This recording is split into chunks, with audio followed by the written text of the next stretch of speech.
Pues buenas tardes amigos, hoy estamos en el INPI y vamos a platicar con Hugo Aguilar sobre la propuesta de reforma a la ley de los pueblos indígenas. Ahorita está en la Cámara de Diputados y esta reforma es parte de varias que fueron mandadas al Congreso en estos días. Y pues bueno, vamos a platicar un poco en qué consiste, cuáles son los temas fundamentales y también cuáles son las preguntas, ¿no?, que hay también dentro de los pueblos respecto a esta iniciativa. Pues muchas gracias y pues que pudieras contar un poco someramente cuáles son los puntos fundamentales de esta iniciativa. Claro, pues buenas tardes. Antes que nada, agradecer también el espacio para pues dar a conocer la iniciativa de reforma constitucional sobre pueblos indígenas y afromexicanos.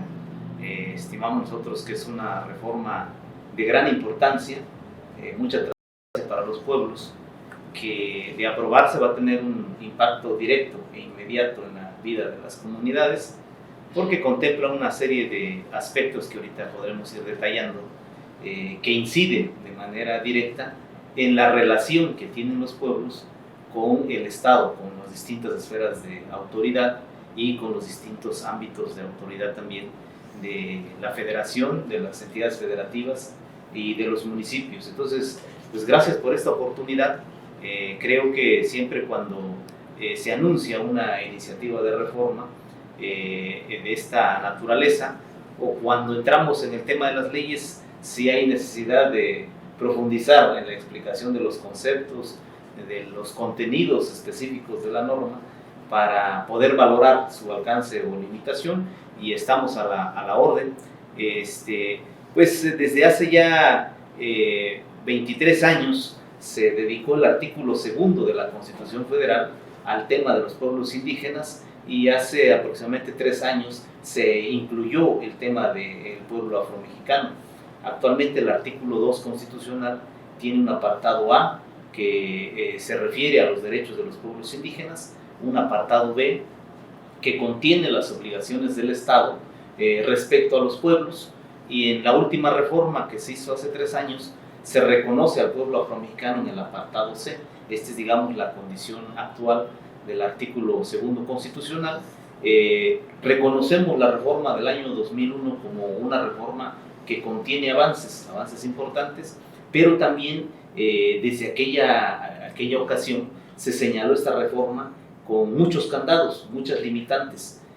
Aunado a eso, en el ámbito nacional se han sentado varios criterios de jurisprudencia que implican una interpretación progresiva, una interpretación de avanzada de los derechos indígenas. En el plano internacional se aprobó la Declaración de Naciones Unidas sobre Derechos de los Pueblos Indígenas, después la Declaración Americana. Entonces todo esto nos da un contexto de avance de los derechos indígenas, y creemos nosotros que en la reforma constitucional se tiene que armonizar el artículo 2 con estos avances, ¿no? Entonces, ahorita yo creo que podemos ir desglosando en qué consiste la reforma. Ah, y precisamente, bueno, yo un poco entrando como en materia, digamos, dentro de las discusiones que he visto también en medios y de gente que como que le entra un poco a esos temas, hubo como la pregunta de por qué especializarse el artículo 2, digamos, igual y es porque es un asunto de técnica legislativa, que nos pudieras aclarar, porque hubo gente que planteó que por qué no también incluir parte de la reforma del 27, por ejemplo, claro, por el tema de la tenencia de la tierra. Ya ve que hace poco hubo una controversia en Oaxaca específico sobre el tema del ejido, que nos pudiera un poco contar por qué el 2, cuál fue como la lógica de esa decisión. Claro. Sí, yo quisiera decir que efectivamente para tener una constitución más explícita, más clara, para que no dé lugar a interpretaciones, sí es necesario ir colocando el tema indígena pues prácticamente a lo largo de toda la Constitución, con este fenómeno que se ha denominado como transversalidad. El tema de los pueblos indígenas es transversal en todos los aspectos de la vida del Estado mexicano. Entonces nosotros habíamos elaborado una propuesta de reforma constitucional que abarcaba 16 artículos de la Constitución. tocaba el Poder Judicial, los organismos constitucionales autónomos, el artículo 27, el artículo 115, el artículo 116, 115 regula los municipios, el 116 las entidades federativas, los organismos constitucionales autónomos están en varios artículos, el Poder Judicial, hay varios artículos también dedicados al Poder Judicial, y nosotros consideramos que al menos los principios rectores de interpretación o en el que se sustentan los derechos indígenas debían de estar contenidos a lo largo de la Constitución. Esta es, digamos, una forma de cómo abordarlo con la finalidad de no dar materia a la interpretación. Por ejemplo, ahorita está recogida en la Constitución, en el artículo 2, el principio de pluriculturalidad, y este principio de pluriculturalidad es obligatorio para todo el Estado mexicano, no solo para las instituciones como el INPI que atienden pueblos indígenas. Entonces podríamos hablar que este principio, por ejemplo, obliga a tener una visión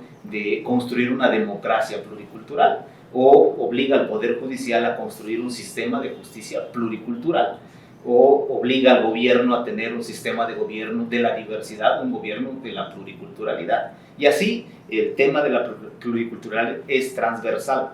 Esa era la propuesta inicial. Hay otro modelo, que es el modelo concentrado, digamos, el de poner todo el contenido normativo de los pueblos en un solo artículo, y a partir de una interpretación que los abogados le llamamos interpretación sistemática, entonces tú no puedes interpretar un artículo de la Constitución de manera aislada, lo tienes que articular con otros artículos. Entonces el 2 constitucional, como está ahora, tiene el mismo efecto, impacta a otros artículos, pero en vía de interpretación. Entonces, cuando tienes que atender, por ejemplo, una problemática de municipios, tú dirías, pues no hay municipios indígenas si lees solo el artículo 115, pero si lo lees en consonancia con el 2, tienes que concluir que hay municipio indígena. Lo mismo ocurre si lees el 27, en consonancia con el artículo 2, tienes que concluir que hay comunidades agrarias indígenas, o ejidos agrarios indígenas, o centros de población agrario indígenas, porque están conformados por personas indígenas. Entonces, creo que en la sistemática se pudo haber optado por las dos. La iniciativa del presidente optó por concentrar todo en el artículo 2, los principios rectores de los derechos indígenas y algunos derechos fundamentales. Y estos derechos, de ser aprobados, como ya ocurre con el 2, entran en diálogo con todos los artículos de la Constitución. En el 2011 hubo una reforma muy importante en nuestro país, la reforma que se conoce como Reforma de Derechos Humanos, y el artículo primero trae una disposición que nos da esta noción que acabo de decir. Dice el artículo primero que todas las autoridades en el Estado mexicano, sin importar su nivel jerárquico ni la amplitud de sus funciones o su función temática, todas las autoridades están obligadas a promover, respetar y garantizar los derechos humanos. Entonces, los derechos indígenas, como parte de los derechos humanos, están incluidos en esa obligación transversal. Entonces, no queda excluido absolutamente nadie. Obviamente que en muchos casos, que esa es una de las limitantes del artículo 2, nos lleva a tener diversas interpretaciones. O sea, en el terreno de las interpretaciones, pues sí, alguien puede tener una interpretación limitada, una interpretación extensiva de la norma, y por eso nosotros creíamos necesario bañar varios artículos. Pero creo que el fin último que perseguimos, el de consolidar, por un lado, el sujeto de derecho, y por otro lado, el conjunto de derechos que tiene este sujeto, está logrado con la iniciativa de reforma constitucional, salvo algunos detalles que ahorita a lo mejor podría abordar. Hemos nosotros ahora señalado en el INPI, después de varias reuniones con autoridades, representantes de los pueblos, que el reconocimiento de las comunidades y de los pueblos como sujetos de derecho público es la piedra angular de la reforma. De hecho, es un faltante de la reforma del año 2001. En el 2001, con la reforma al artículo 2, se dejó a los pueblos con el carácter de sujetos de interés público. No se les dio el carácter de sujetos de derecho público. Y la diferencia sustantiva es que un sujeto de interés es, digamos, una entidad, es un ente que la sociedad y el Estado tiene el interés de protegerlo, de cuidarlo, de preservarlo. Entonces, ya con esa concepción, los pueblos están cercanos más a un carácter de objeto de estudio, objeto de protección, o objeto de derechos, que de sujeto de derechos. O, en el mejor de los casos, tienen la condición, las comunidades y los pueblos, a partir del 2 constitucional vigente, el carácter de sujetos de derecho con capacidad de goce. Los pueblos y ciudadanos gozan de derechos, pero no pueden ejercerlos plenamente. Entonces, este salto de ser sujetos de interés público a ser sujetos de derecho público, esta sola reforma va a venir a modificar enormemente la situación de los pueblos. En el país, en el Estado mexicano, conforme a nuestro marco jurídico, 2 personas que se organizan y se constituyen ante notario público conforme al Código Civil tienen mayores posibilidades que una comunidad que tiene 500, 600 o 1000 años de existencia. Si tú y yo nos reunimos y constituimos una asociación civil con los permisos correspondientes y con el acta notariada correspondiente, pues, tú y yo podemos ser sujetos de recibir recursos públicos. Podemos suscribir convenios, abrir una cuenta bancaria, establecer relación con cualquier orden de gobierno. Eso no tienen las comunidades. Ellos tendrían que ir al absurdo de constituirse ante un notario público para ajustarse al derecho civil y poder ejercer su personalidad. Entonces, por eso el reconocimiento como sujetos de derecho público es de capital importancia, porque ya van a poder actuar plenamente frente a cualquier orden de gobierno. Muchas comunidades están inmersas en el ámbito territorial de un municipio, evidentemente en una entidad federativa, y pues también naturalmente son parte de la federación. Entonces, este reconocimiento de aprobarse va a permitir que los pueblos tengan una interlocución directa, plena, con todos los órdenes de gobierno. Yo creo que este es fundamental. De nada sirve dotarle de un conjunto de derechos, de fortalecer este conjunto de derechos, si va a quedar a nivel de derechos pasivos, o la comunidad va a requerir de otra entidad con personalidad jurídica para hacer efectivos esos derechos. Esta situación, desde mi perspectiva, ha propiciado que las organizaciones, a veces los líderes, en ocasiones algún tipo de autoridad, hagan, digamos, el acuerpamiento de comunidades. O sea, muchos entes del Estado mexicano, muchos actores políticos, abrazan comunidades porque ellos no pueden tener voz propia. O dicho de otra manera, los pueblos tienen que afiliarse a una organización social, o afiliarse a una organización política, porque estos son los que le prestan la personalidad jurídica, o tienen que acudir a su municipio, acudir a cualquier otra entidad para bajar recursos, para acceder a servicios. Actualmente podemos poner un montón de ejemplos del absurdo en el que llegamos a tener con esta falta de personalidad jurídica plena de los pueblos y comunidades. Por eso yo creo que está bien dicho que este reconocimiento o esta propuesta de reforma constitucional constituye el corazón y la piedra angular de la reforma. Y alrededor de esto ya podemos hablar de un conjunto de derechos, ¿no? Poco los derechos indígenas operan como operan los derechos humanos. En materia de derechos humanos, pues está el individuo como el ente principal, el sujeto de los derechos, y a este individuo lo dotamos de un conjunto de derechos fundamentales que tiene en relación con otro individuo y fundamentalmente en relación con el Estado. Lo que nosotros conocemos como derechos humanos constituyen los límites que el gobierno, que cualquier orden de autoridad no puede brincar. La libertad, la propiedad, la igualdad, la seguridad, la vida, son límites que ningún gobierno puede saltar de manera autoritaria. De la misma forma como se construyen los derechos individuales, los derechos humanos, está construido los derechos indígenas. El sujeto titular es el que ahorita comentaba, los pueblos y las comunidades. Y alrededor de los pueblos y comunidades tenemos un conjunto de derechos. El derecho fundamental, que está reconocido en los tratados internacionales y ya reconocido de cierta manera en la Constitución, es el derecho de libre determinación y autonomía. Es como el derecho matriz, el derecho toral, que da lugar a otros derechos.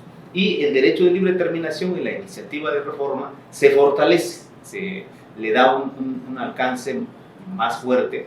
En la fracción primera, por ejemplo, estamos diciendo que los pueblos van a tener el derecho de definir sus formas de gobierno, es lo que dice ahorita la iniciativa.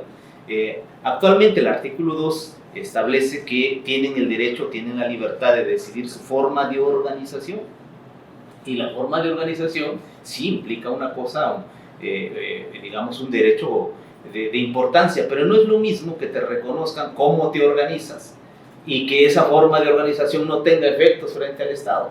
El concepto del gobierno tiene una implicación ya importante, pues en la visión y en la forma como está estructurado nuestro poder ejecutivo, judicial y legislativo en el Estado mexicano. Entonces, esto lo fortalecemos en gran medida. También recuperamos ahí un concepto de pueblos que se había propuesto desde un estudio que se hizo a nivel de Naciones Unidas, que parece ser una particularidad que no tiene importancia, pero es de gran relevancia. Mira, el artículo 2 actualmente dice que son pueblos aquellos que existían al inicio de la colonización, ¿no? Eso es lo que dice. Entonces se pone énfasis en el hecho de la colonización. Y lo que ahora nosotros decimos es que la mayoría de nuestros derechos, diríamos de alguna forma, son derechos que se poseían o se tenían incluso antes de la colonización y antes del establecimiento de las actuales fronteras. Son una especie de derecho natural. El derecho a la tierra, pues no podíamos decir que surgió con los títulos primordiales otorgados por la corona española, y tampoco con las resoluciones presidenciales de época contemporánea.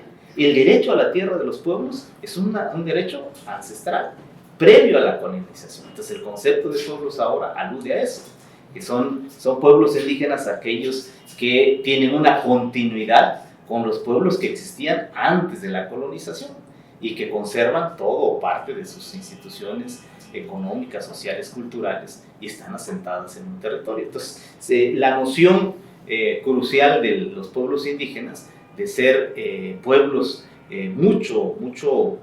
muy añejos, más todavía anteriores a la propia colonización, a la llegada de los españoles, se está rescatando en la iniciativa de reforma constitucional. Ahí pasamos. En este punto que planteé sobre, bueno, precisamente esto de la ONU, es algo que me llamó la atención, porque, bueno, actualmente hay bastantes problemas respecto al reconocimiento o no de ciertas comunidades que buscan en espacios más o menos urbanos, incluso como pueblos originarios o indígenas, ¿no? Que acá en la Ciudad de México hay esa diferencia, ¿no? Sí. Entonces, y hace poco una discusión, puede ser un poco filosófica, pero que conlleva muchos temas legales y de territorialidad, ¿no?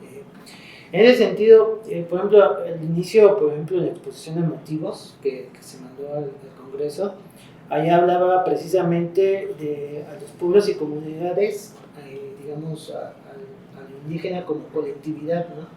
Y ya después habla más bien de la autoadscripción de los pueblos indígenas, ¿no? Entonces, no sé si me pudieras un poco contar, digamos, según esta reforma y cómo les gustaría que quede la ley, el artículo 2, que en este sentido sería una comunidad indígena y que sería un sujeto indígena, ¿no? Una persona indígena.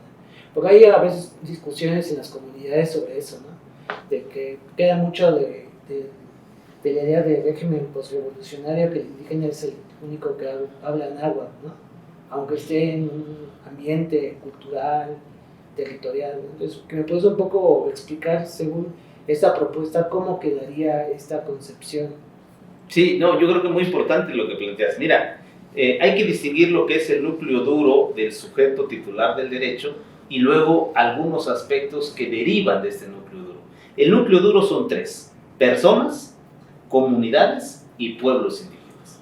Este es el núcleo duro en sus territorios de origen. Por eso es importante esta noción de que son anteriores a la colonización. O sea, estos son la comunidad que sigue estando en el territorio en donde estaba antes de la colonización, o el que le dejó la colonización. Ese va a tener derechos amplísimos, plenos. Ese puede invocar derechos ancestrales o un derecho anclado en la ancestralidad. Pero la iniciativa no se queda ahí. O sea, reconoce el fenómeno de la migración, reconoce que en California se han estado reorganizando los triquis, los mixtecos, los tlapanecos, varios pueblos indígenas, que en esta ciudad, en la Ciudad de México, también existen indígenas y que se están reorganizando. Y estos también están con derechos reconocidos en la iniciativa. Se plantea en la iniciativa que van a tener derechos específicos los migrantes, los residentes en otros lugares fuera de su territorio de origen.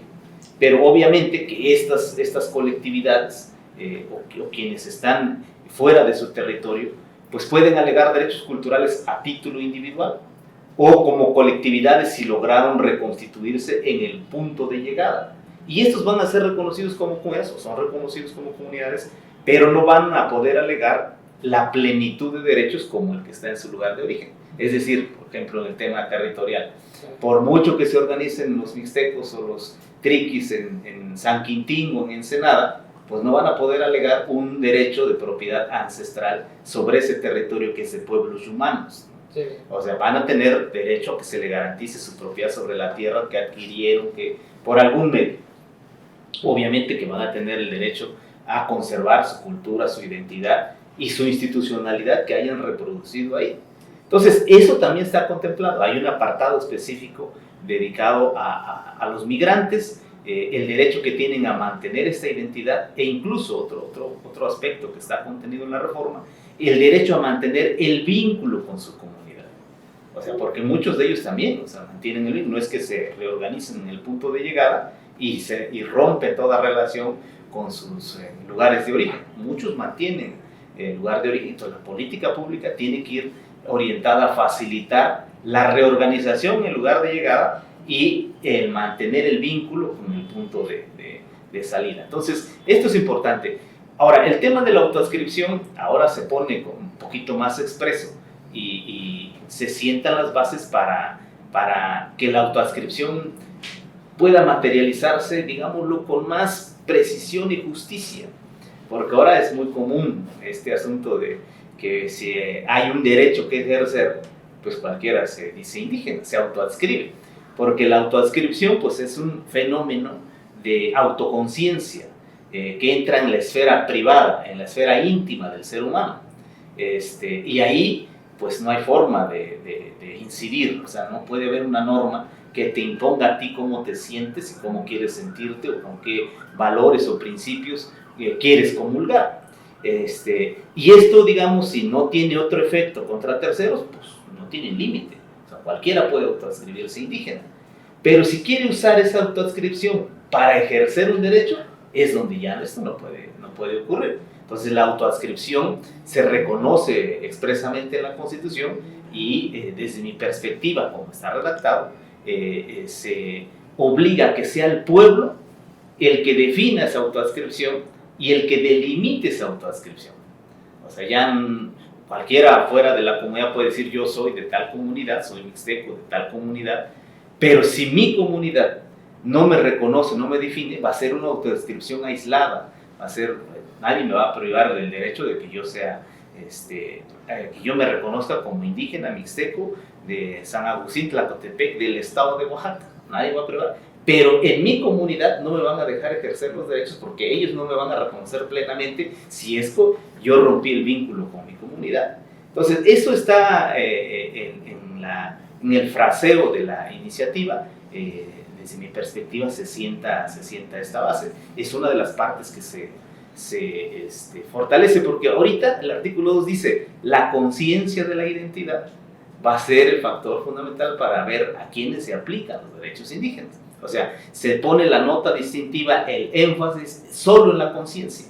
Y ha sido los criterios de los tribunales que dicen, no, pero si se trata de ejercer un derecho, entre otros, por ejemplo, el de ser candidatos a diputados o senadores en un distrito, se requiere lo que el tribunal le ha llamado la autoadscripción calificada, que no basta que yo me reconozca, sino que la comunidad me reconozca también como miembro o parte de esa colectividad, ¿no? Pues sí es un elemento central. Aunado a esto, tenemos todo un capítulo de derechos individuales. Yo te decía que el núcleo duro es personas, comunidades y pueblos.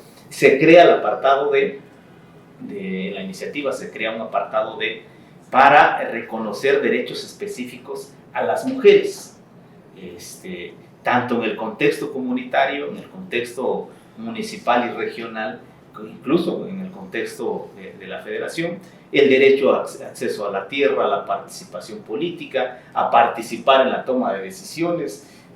Hay un catálogo de derechos de las mujeres indígenas y afromexicanas, y también en el segundo párrafo de ese mismo apartado se reconocen derechos de la niñez, derecho de todo el sector más vulnerable de los propios pueblos indígenas, incluyendo también los migrantes. Entonces, es otra parte de la iniciativa que, desde mi perspectiva,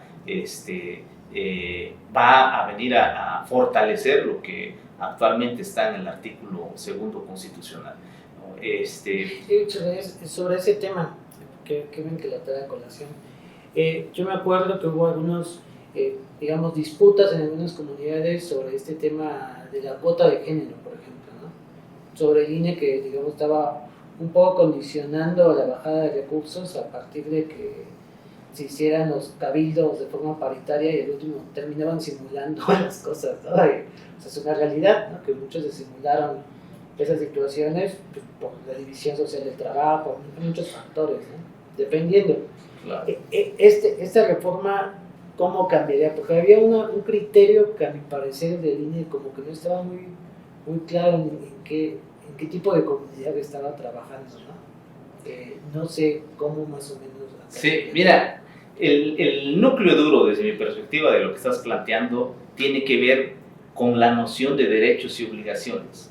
Fíjate, en el contexto urbano, ser autoridad o representante político es un auténtico derecho, porque implica que yo voy a acceder a cobrar un honorario por esa función. Entonces, cualquier mujer u hombre que ocupa un cargo, de inmediato tiene derecho a un salario. En el contexto de la comunidad, hacer un cargo no es un auténtico derecho, sino que se convierte en una obligación, porque en la mayoría de comunidades y municipios indígenas no se cobra, o se cobra un honorario pues muy elemental. Ahorita muchos municipios están por el orden de los 5,000, 6,000 pesos al mes, y la mayoría en Oaxaca, de los 417, yo diría unos 300, no se cobran. Entonces, si tú obligas a una mujer a ejercer un cargo en donde no le vas a pagar, pues entonces lo que para nosotros es un derecho, para ella equivale a una obligación. Esto yo digo que es lo que no se ha entendido cabalmente. Ahora, desde mi perspectiva, la reforma va a incidir en este nivel de problemática, porque a partir de la reforma, si se aprueba, el municipio, los estados y la federación tienen la obligación de asignar partidas presupuestales para los pueblos y comunidades indígenas, entre otras cosas, para el gasto corriente. O sea, los pueblos sí van a poder disponer de algún recurso para apoyar a sus funcionariados.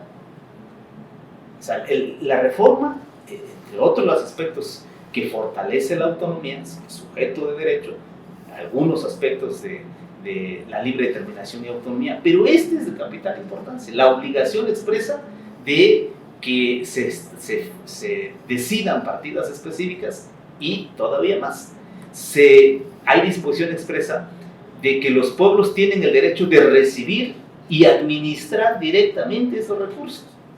Ahorita la Constitución no lo reconoce, por eso hay muchísimas dificultades en Michoacán, en Guerrero y en Oaxaca, que tienen incluso sentencias de órganos jurisdiccionales que ordena entregarles a las comunidades recursos, pero se argumenta que no tienen la personalidad, no existe el entramado contable, financiero y de fiscalización para que se les entregue el recurso, y esa ha sido la limitante por el cual no se les está entregando a comunidades que tienen derecho a recibir los recursos. Esta es una cosa que creo que también es de gran trascendencia en la reforma. Estas disposiciones que expresamente ya señalan obligación de fijar partidas y derecho a recibirlas y administrarlas directamente. Creo que esto también va a ser la diferencia, y eso va a incidir en aspectos de los derechos de las mujeres. No es lo mismo buscar la paridad, llevar a la mujer a un cargo público y obligarla un año a desempeñar el cargo. Conocí una señora que ya llevaba 8 años ahí, pues ya le digo, oh, yo creo que ya te metes en tu sindicato, esa regiduría, porque... Sí, esta noción es muy, muy curiosa. Mira, puedo contarte un caso en Santiago Chuapa. Santiago Chuapa es una comunidad y municipio de usos y costumbres. Y ahí, como en muchas comunidades, cuando tú llegas a 60, 65 años, te jubilan, por así decirlo. O sea, tú ya no tienes obligación de cooperar para la fiesta, de ir a los tequios, de acudir a la asamblea. No tienes obligación, ir a la asamblea es una obligación. Si no vas, te cobran una multa. Entonces, cuando tú llegas a los 65, si quieres, vas a la asamblea. Pero si no, ya nadie te puede multar. Si quieres, vas al tequio, si no, ya. Ellos le llaman, ya me dan un descanso. Hubo una resolución, un caso que llegó al tribunal y se decía que le habían retirado la ciudadanía a los mayores de 65 años en esa comunidad. Y casi la sentencia obliga a que vayan todos los de 65 años a la asamblea. Mira, el choque de visiones. Para la comunidad era liberar a los grandes porque ya sirvieron. Para el tribunal era cómo le quitas el derecho de votar y ser votado a uno de 65, sigue siendo ciudadano. Entonces, esta necesidad de articular dos visiones distintas, dos sistemas normativos distintos, es una necesidad que está en muchos lugares de nuestro país. Y creo que también la reforma sienta el principio básico para encontrar una solución en estos temas. Se establece en la reforma que se debe reconocer la jurisdicción indígena y la facultad de las autoridades indígenas de aplicarla, ya sin interpretación, porque ahorita tenemos el artículo 2 que establece que todas las autoridades pueden aplicar sus usos y costumbres para resolver conflictos, y eso es lo que se ha interpretado como jurisdicción indígena. Pero en los casos de jurisdicción indígena tienen que llegar hasta la Corte para que la Corte diga si es jurisdicción indígena. La reforma ahora lo deja de manera explícita. Las autoridades indígenas tienen facultad de aplicar sus sistemas normativos, y la jurisdicción indígena queda explícita. Creo que muchas de estas cosas vamos a resolverlas de manera importante, ¿no? Había otro tema que era sobre el tema de salud, que creo que yo creo que no le van a tratar mucho, tal vez muchos medios, pero creo que es algo llamativo la idea de que, digamos, se confiere el derecho a los métodos tradicionales de salud y a la vez se mantienen pues los dos, ¿no? La medicina alópata con la tradicional. Pero aquí más o menos en qué términos digamos, se está vislumbrando aterrizar. Acá ponen un ejemplo de las parteras. Sí, se reconoce expresamente a los médicos tradicionales y a las parteras. Son dos ejercicios profesionales en comunidades que son muy vigentes y hay que distinguirlas. La medicina tradicional, o sea, la que se cura con hierbas, con sobadas, con varias técnicas, y la partería, que es exclusivamente para el puerperio, ¿no? El parto y el puerperio. Entonces, estos dos están reconocidos constitucionalmente. Lo primero que va a tener como efecto es la descriminalización. Al igual que ocurre con las autoridades cuando aplican la justicia, es muy común que les inicien una carpeta de investigación y hasta terminan en la cárcel por aplicar. Sí, en muchos casos así es. O tienen orden de aprehensión, entonces ya la autoridad dice, yo para qué aplico mi costumbre si me voy a ir a la cárcel. Es una forma de inhibir. Igual ocurre con la práctica de la medicina tradicional, pues porque no tienen una cédula, un permiso, incluso se niegan a decir que se trata de un ejercicio, de una profesión, una actividad que tiene ciertos conocimientos. No cualquiera cura, y se habla que son pues, simples prácticas, ¿no?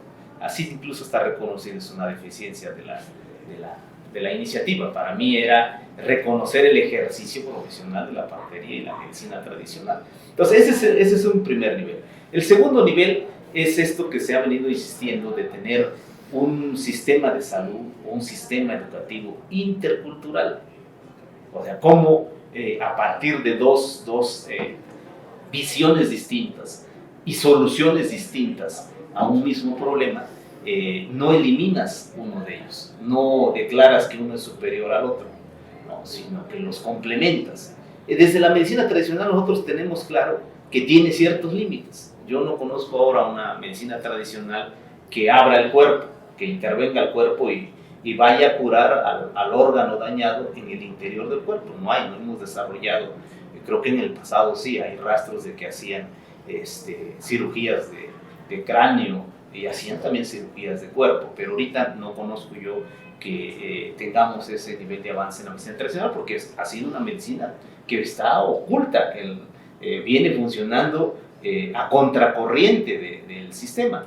Entonces, para mí son visiones y formas de atender la salud que pueden ser complementarias, y esa es la perspectiva que yo veo en la iniciativa. Se habla de un sistema de salud que pueda seguir atendiendo con lo que conocemos como medicina alópata, pero complementado con la medicina tradicional y la partería. Y yo diría, aunado a esto, un poco vinculándolo, se reconoce el patrimonio cultural de los pueblos y la propiedad intelectual sobre ese patrimonio cultural.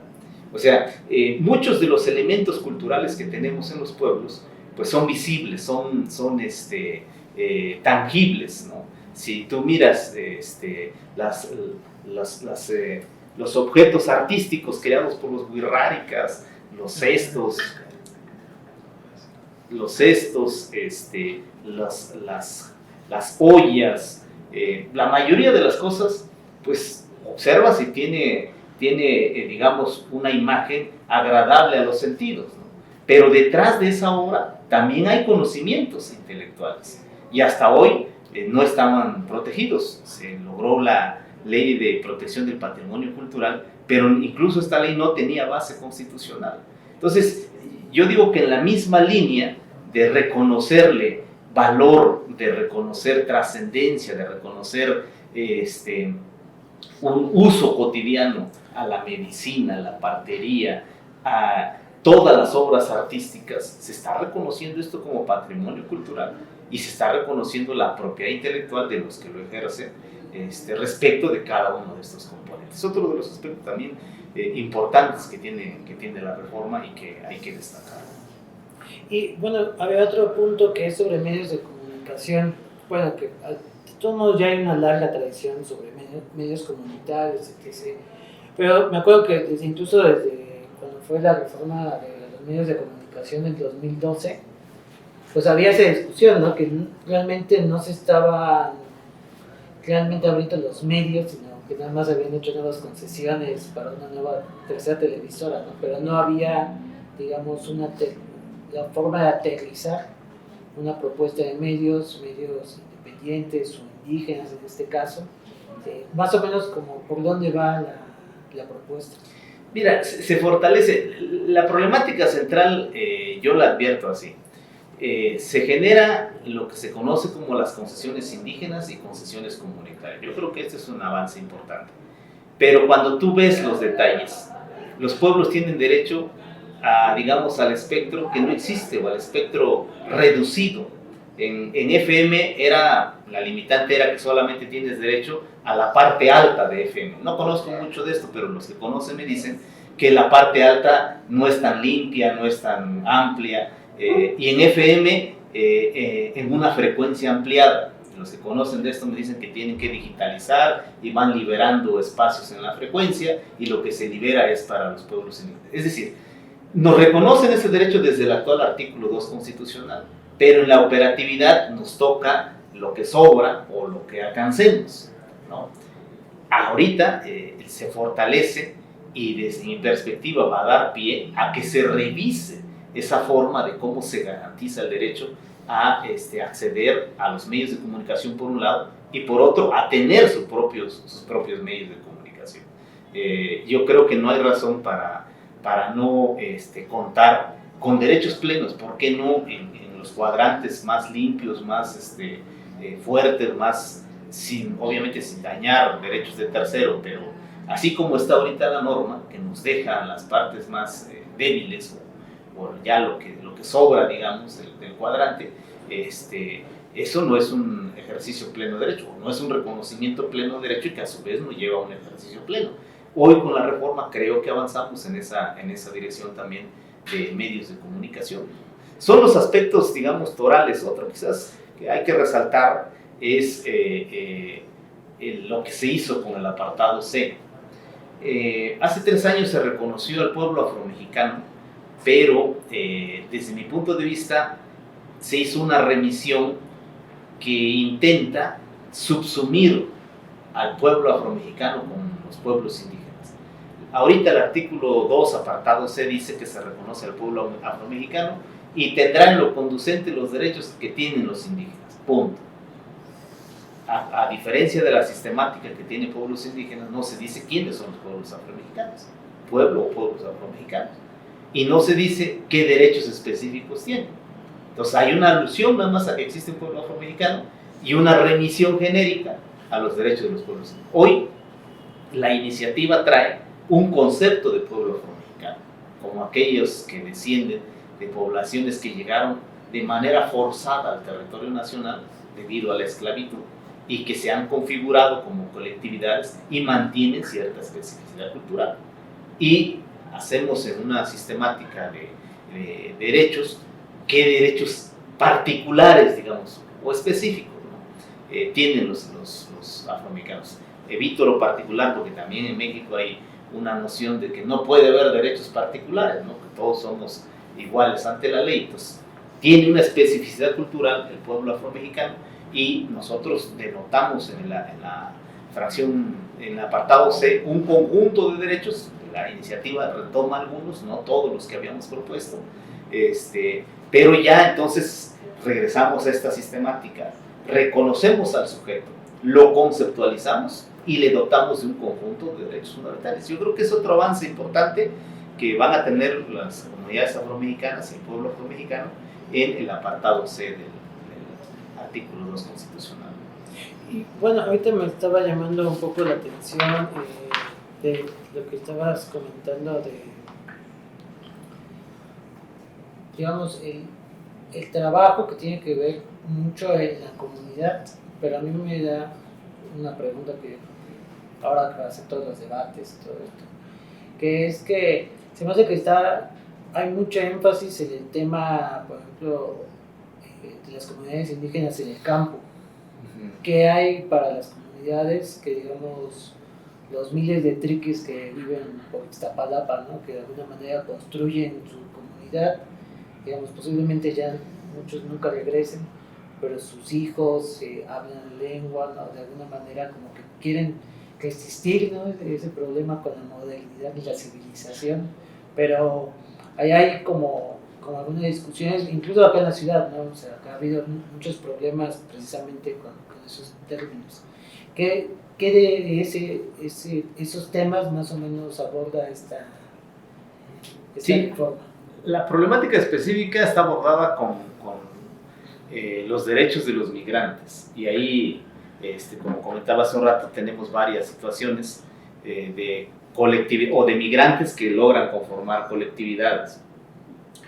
Ahí no advertimos que deban de tener un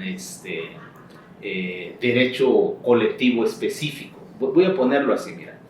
Todos los indígenas que están como migrantes o residentes, porque aquí los de segunda, tercera generación que migran ya no les gusta que se les denomine migrantes porque ya nacieron aquí, entonces ya se autodenominan y la Constitución de la ciudad también ya los reconoce como comunidades residentes.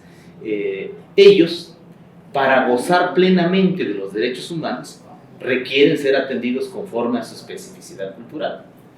Y ahí entramos en la lógica del reconocimiento de la persona indígena. Y ahí sí se fortalece también cuando esta persona está en interacción con autoridades de impartición de justicia o con autoridades en general.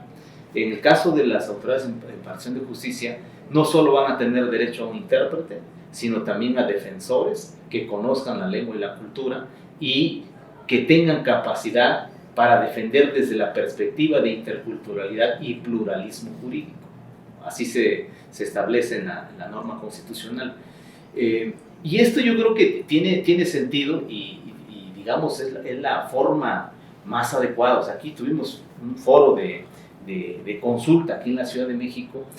Sí, por eso lo pregunto, porque conocí a un chavo que era como de una comunidad allá de Oaxaca y participaba en los foros. Más o menos ahí había como algunas dudas. Claro, sí, o sea, es complejo. Yo creo que es una de las cosas que tendremos que ir resolviendo. Yo creo que no hay la iniciativa no hay una base que rebase los derechos individuales. O sea, el tema de los migrantes está caracterizado a título individual y con derechos culturales mínimos para los que se organizan, pero todavía no avanzamos hacia una noción de derecho al territorio, una noción más amplia de libre determinación, de elección de autoridades por sistema normativo. O sea, si tú te das cuenta, la comunidad y el pueblo en el núcleo duro, en su región de origen, tiene derechos fundamentales que es difícil de rebatir. O sea, la comunidad o el municipio en Oaxaca que elige sus autoridades conforme a sus costumbres y así decidió la asamblea, es difícil que alguien le rebata esa decisión, porque es ahí. Una misma comunidad de acá, que ya no es fácil encontrarla como esa colectividad, sino que se reúnen los sábados, los domingos, o una vez al mes, o una vez cada 3 meses, es difícil cómo encontrar ese anclaje frente a este derecho. Yo creo que eso está por venir porque el fenómeno de la migración es cada vez más fuerte, no está enteramente resuelto, salvo el tema de identidad y cultura. Es así, es innegable que así se junte una familia, 2 familias, una persona, tienen derecho a mantener su identidad, su cultura, a hablar su lengua y a interactuar con todos los órdenes del Estado a partir de su lengua, como dice la norma internacional, a entender y hacerse entender a partir de su lengua. Pero otros derechos de orden colectivo que tienen en su lugar de origen, esa todavía no está suficientemente desarrollada. Y fíjate, bueno, un poco hablando de algo que comentaste del territorio, vi algo que me llamó la atención por sus implicaciones, que tú más bien me lo podrás aclarar, que era sobre digamos, el uso de los recursos naturales en las comunidades indígenas y su participación, si un particular usufructúa de él. Pero eso implica, por ejemplo, el clásico tema minero, ¿no? El tema claro, forestal, claro. que puedes un poco profundizar en ese factor específico, ¿no? Sí, fíjate que se me estaba pasando. Este es otro de los derechos fundamentales que se reconoce, que no están en la Constitución actual. El derecho de los pueblos a la consulta previa, libre e informada. Ese es el nombre completo en los tratados internacionales. Actualmente este derecho está vigente, ha sido materia de muchas resoluciones de la Suprema Corte, interpretando el apartado B. El apartado B dice que el Estado, las entidades federativas y los municipios deben establecer leyes, instituciones en diálogo con los pueblos y lo deben operar con los pueblos. Entonces, este fraseo interpretó la Corte que es la consulta, porque si es en diálogo con los pueblos, pues, solamente a través de la consulta, y operar con ellos, pues es un efecto de la consulta. Pero el derecho de consulta no está ahorita contenido en el artículo 2, y la iniciativa lo trae, y ahí es donde se desprende lo que tú estás planteando, porque se dice que se debe consultar a los pueblos cada vez que se vaya a emitir una medida administrativa o legislativa que les impacte significativamente, o sea, susceptible de afectarles significativamente. Ese es, digamos, el paraguas general. O sea, cada vez que haya una medida legislativa o administrativa, te tienen que consultar. Ese es el paraguas. Ahora, algunas modalidades. Si el que está promoviendo la medida, o sea, entre ellos esta minera, obtiene algún beneficio con la medida, es decir, ya te consulté, la comunidad dijo sí, y se va a implementar el proyecto, y en la implementación del proyecto, quien hizo esta medida, sea una empresa, una asociación, quien sea, obtiene un lucro, está obligada a darle los beneficios a la comunidad, o sea, que la comunidad tenga acceso a esos beneficios. Eso está garantizado por norma constitucional. Y segundo, a la hora de hacer la consulta, estos promoventes de la medida administrativa o legislativa deben de pagar los gastos de la consulta, estudios, reuniones, traducciones, todo lo que sea necesario para la consulta lo tiene que cubrir esta empresa. Así lo dice, empresa u organismo, quien promueva la medida.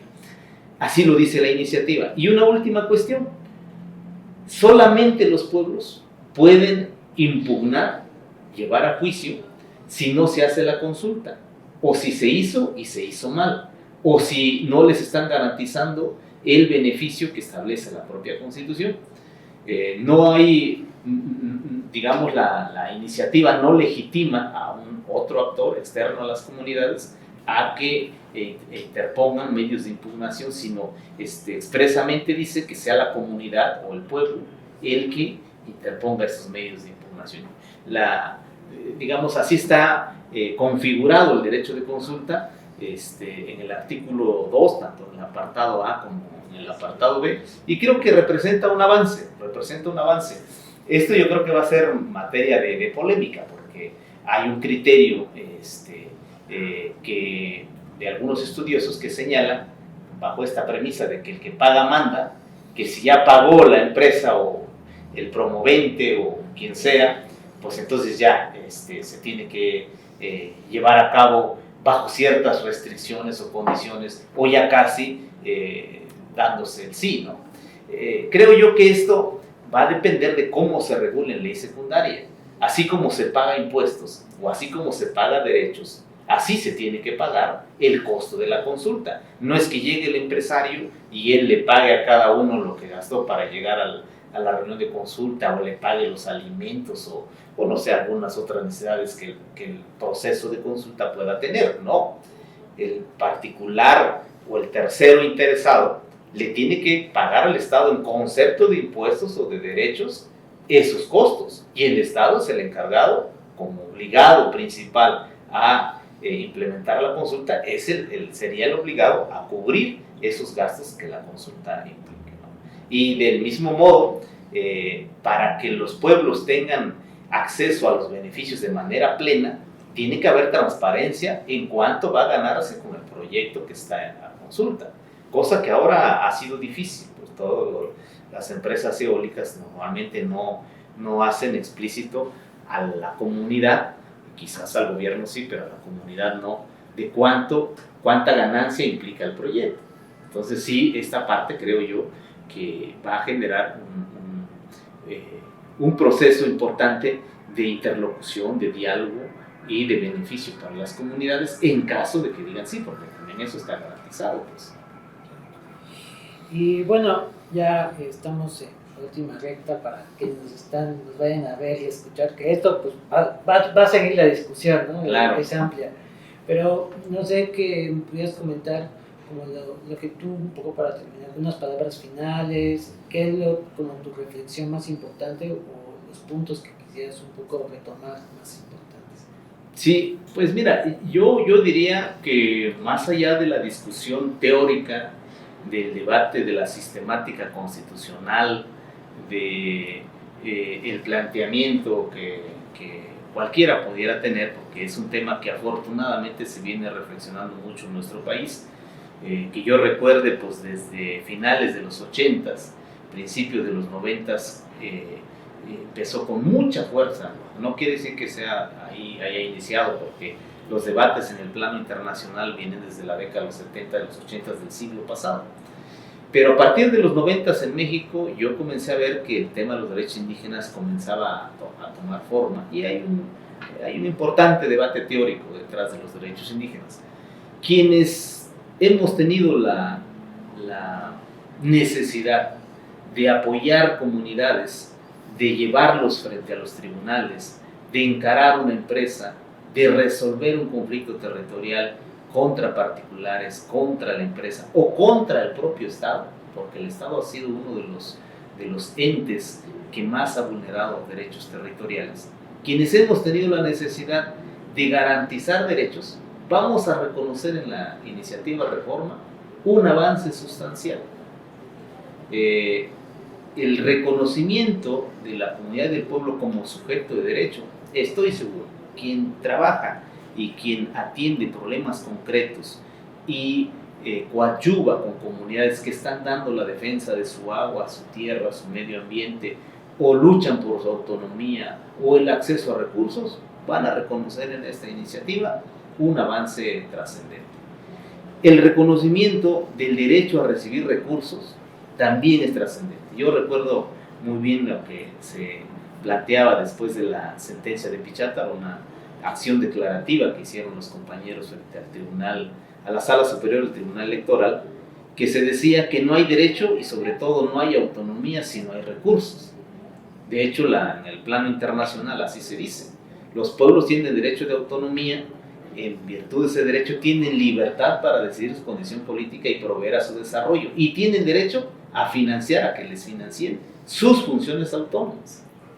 Entonces, el derecho de autonomía va muy pegado con el derecho de acceso a los recursos públicos. Entonces, esta disposición expresa que obliga a establecer las partidas y el derecho de los pueblos a recibirlas también es oro molido para todos los que están luchando por acceder a recursos y a mejores condiciones de desarrollo. Todos los que trabajan en el tema de la lengua y la educación también tenemos un avance importante. Se obliga ya a que cualquier modelo educativo debe tener la participación de los pueblos y debe atender sus especificidades culturales. Todos los que están ahorita atendiendo problemas de encarcelamientos injustificados, de judicialización de casos que rayan en el absurdo, ¿no? Estos casos en donde agarran a un compañero porque va a su terreno y porta un calibre 22, todos estos están en la cárcel, pues yo digo de manera absurda, porque en el pueblo no hay razón para pensar que el solo portar un arma ya sea un delito, o el que haya cazado un conejo en algún lugar, o quien haya abierto un pedazo de tierra para cultivar el maíz. Ahorita tenemos casos de esa naturaleza que son acusados por daño ambiental porque hicieron un cambio de uso de suelo, cuando de manera tradicional ellos aplican el sistema de tumba, roza y quema y dejan descansar el suelo 3 a 5 años. Todos estos absurdos que uno dice, bueno, el país no está hecho de una sola manera y los valores y la norma que tutela esos valores y los convierte en tipos penales tienen que cambiar. Todos estos que están detrás de conflictos concretos, detrás de problemáticas específicas, estoy seguro que van a ver en la iniciativa un avance importante. Quizás solo para dejar anotado, se pudo haber avanzado más en la iniciativa en el ámbito de los derechos territoriales. No en el artículo 27, porque el 27 regula derechos sobre la tierra, pero sí desde el 2 constitucional, por lo menos el reconocimiento del derecho territorial está plasmado, pero yo diría tibiamente, porque se reconoce la bioculturalidad y el hábitat. El hábitat está reconocido en el actual 2, pero se complementa con la bioculturalidad, y a partir de eso podemos llegar al concepto de territorio que trae el artículo 13 del convenio 169 como la totalidad del hábitat, ¿no? Pero desde el punto de vista personal, que yo he acompañado muchos conflictos de tierras, me habría gustado que se dijera expresamente territorio. Es una de las cosas que le veo como limitantes. Se pudo ir a más, esos son los pendientes que hay que seguir trabajando. Yo entiendo que el tema de la tierra no solo afecta e incumbe a los pueblos, también incumbe a comunidades campesinas, ejidos, y yo creo que ahí requeríamos un consenso todavía mayor, o por lo menos creo que ese puede ser el motivo por el cual no se incluyó, pero yo, fuera de eso, el resto, más allá de las discusiones teóricas, quien está detrás de conflictos concretos va a ver en la iniciativa pues muchos avances importantes que van a resolver cuestiones cruciales para los pueblos. Para nosotros es un tema general, pero para cada comunidad es su tema, es su futuro, es su tierra, es su agua, su medio ambiente en específico, y creo que ahí va a tener incidencia de aprobarse la iniciativa, ¿no? Y una última cuestión, pues a todos los que nos escuchen, invitarlos a ver la revista México Indígena. Hay una edición especial que eso, para que la vean. La edición incluye el discurso del presidente el día 5 de febrero en la presentación de la iniciativa, incluye la iniciativa completa, y luego aquí en el INPI trabajamos una cosa que le llamamos los decálogos, el decálogo de los temas fundamentales de la reforma, 10 puntos para conocer la reforma, más o menos sintética, y un pronunciamiento de la Comisión de Seguimiento de nuestro proceso de consulta en relación a la reforma. Pues están invitados para conocer más a detalle la reforma indígena, y como hemos dicho en otros foros, en otros momentos, el tema de los pueblos indígenas no tiene color, y nosotros tenemos la esperanza que pues todos los colores representados en el Congreso puedan leer y revisar a detalle la iniciativa y ver en la iniciativa que es un acto de justicia para los pueblos, y en esa medida pues decidir su voto en el momento en que sea sometido al Pleno de la Cámara de Diputados y posteriormente al Pleno de la Cámara de Senadores. Claro, pues muchas gracias por estos minutos que nos dan, muchas gracias a los que nos siguen, y pues bueno, ahí pues busquen la revista, busquen la información que ya está en redes sociales, en internet. Y en la página del INPI, la página del INPI, ¿no? Y pues muchas gracias. Gracias. Muchas gracias.